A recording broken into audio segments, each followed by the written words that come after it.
नमस्कार दोस्तों। आज की कहानी एक भावनात्मक कहानी है।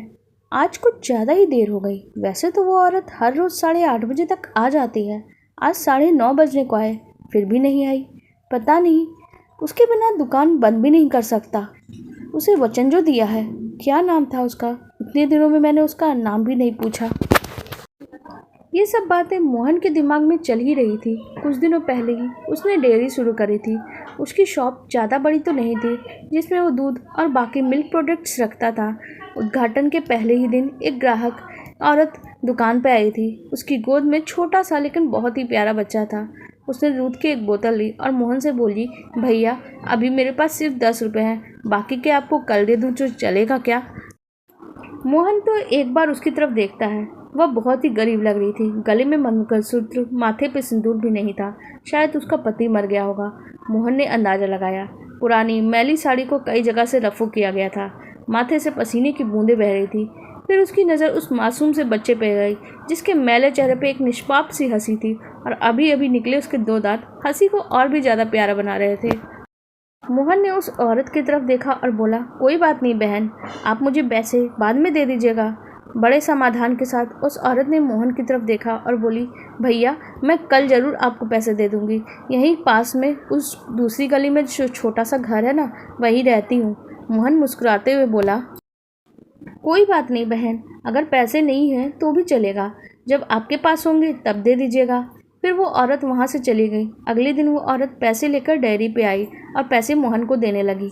मोहन ने पैसे लेने से पहले मना किया, फिर बोला, नहीं बहन, मैं ये पैसे नहीं ले सकता, क्योंकि कल आप मेरी पहली बोहनी कर रही थी और उसी दिन मुझे 2000 रुपये का फ़ायदा हुआ था।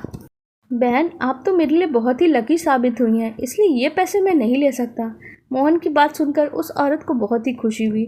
सालों बाद किसी ने उसे पहली बार लकी कहा, वरना पति के निधन के बाद उसके ससुराल वालों ने तो उसे पनौती कह के घर से ही निकाल दिया था। भैया रात में कितने बजे तक दुकान खुली रखते हैं? औरत ने पूछा। तो रात में 8 बजे तक मैं बंद कर देता हूँ, मोहन ने कहा। उसकी बात सुन के औरत का चेहरा बिल्कुल ही उदास हो गया।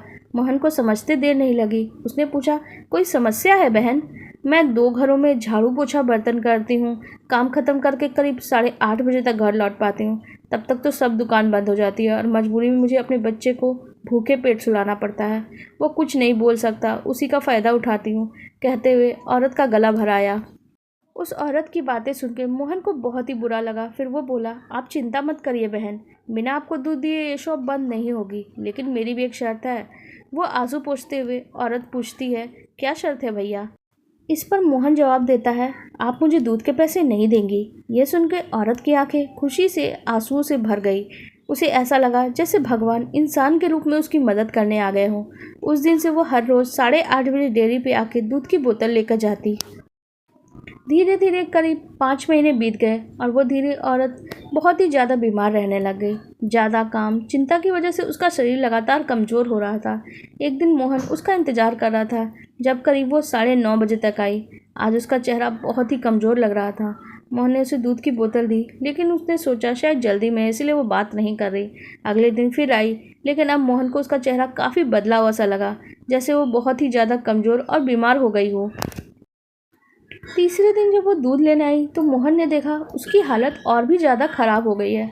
उसे लगा शायद वो इलाज नहीं करवा पा रही है। मोहन ने अपने घर जाके पत्नी को सब कुछ बताया और दोनों ने तय किया कि अगले दिन उस औरत के घर जाके उसकी मदद करेंगे।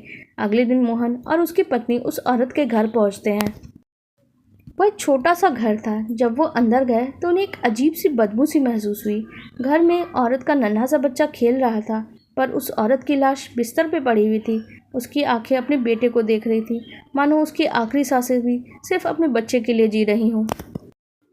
मोहन और उसकी पत्नी ने उस औरत का अंतिम संस्कार कर दिया और उसके बच्चे को गोद ले लिया। मोहन को हमेशा लगता रहा कि शायद उस बच्चे की माँ आज भी उनके साथ है और उस पर नज़र रखे हुए है। एक कहानी हमें काफ़ी कुछ सीख देती है कि दयालुता और मदद की भावना जीवन में कितनी महत्वपूर्ण है। मोहन ने बिना स्वार्थ के एक ज़रूरतमंद महिला की सहायता की। जो एक सच्ची इंसानियत का उदाहरण है। महिला का अपने बच्चों के लिए समर्पण दिखता है। एक माँ का प्यार कितना गहरा होता है। अंत में मोहन और उसकी पत्नी ने उस बच्चे को अपना के ये साबित कर दिया कि कृपा और अपनत्व से हम किसी की भी ज़िंदगी बदल सकते हैं। दोस्तों, अगर ये कहानी पसंद आई तो एक लाइक और अपने दोस्तों को शेयर करना मत भूलना। धन्यवाद।